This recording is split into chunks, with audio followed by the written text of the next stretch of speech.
নমস্কার, হাতাখুন্তি জমজমাটি রান্নাঘরে আপনাদের স্বাগত জানাই। যারা যারা আমার চ্যানেলটি এখনও সাবস্ক্রাইব করেননি, নতুন নতুন ভিডিও দেখার জন্য অবশ্যই চ্যানেলটিকে সাবস্ক্রাইব করে দেবেন।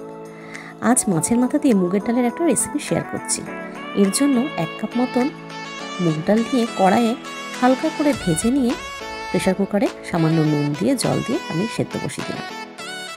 এবারে মাছের মাথাতে নুন হলুদ মাখিয়ে রেখেছিলাম, সেটাকে লাল লাল করে ভেজে একটা পাত্রে তুলে নিচ্ছি। ফোড়নের জন্য তেজপাতা, শুকনো লঙ্কা, সাদা জিরে দিয়ে কেটে রাখা পেঁয়াজটাকে লাল লাল করে ভেজে নেব। এর মধ্যে সামান্য নুন দিয়ে দিচ্ছি, তাহলে পেঁয়াজটা ভালো করে একটু ভেজে যায়। কিছু কড়াইশুঁটি ছিল আমার ঘরে, আমি দিয়ে দিলাম কড়াইশুঁটি। এটাতে দেখতেও খুব ভালো লাগবে, খেতেও খুব ভালো লাগে। ডালটা হয়ে গেছে, একটা কাঁটা দিয়ে ডালটাকে একটু ঘেটে দিলাম। এবার পেঁয়াজ ভাজার মধ্যে আদা বাটা, রসুন বাটা দিয়ে আর একটু নুন আর হলুদ দিয়ে টমেটো দিয়ে ভালো করে আমি এটাকে মিশিয়ে নিচ্ছি। কিছু কাঁচা লঙ্কা চিড়ে দিয়ে দিলাম, এতে গন্ধটা খুব ভালো আসবে।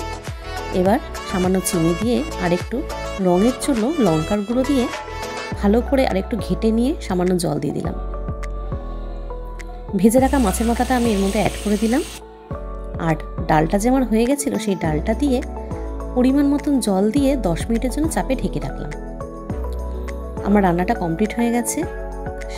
এর মধ্যে জিরার গুঁড়ো আর ঘি দিলাম, গরম মশলা দিয়েছি, আর আগেই আমি 5 ফোড়ন ভেজে রেখেছিলাম, সেই ভাজা মশলাটা এর মধ্যে দিয়ে দিলাম।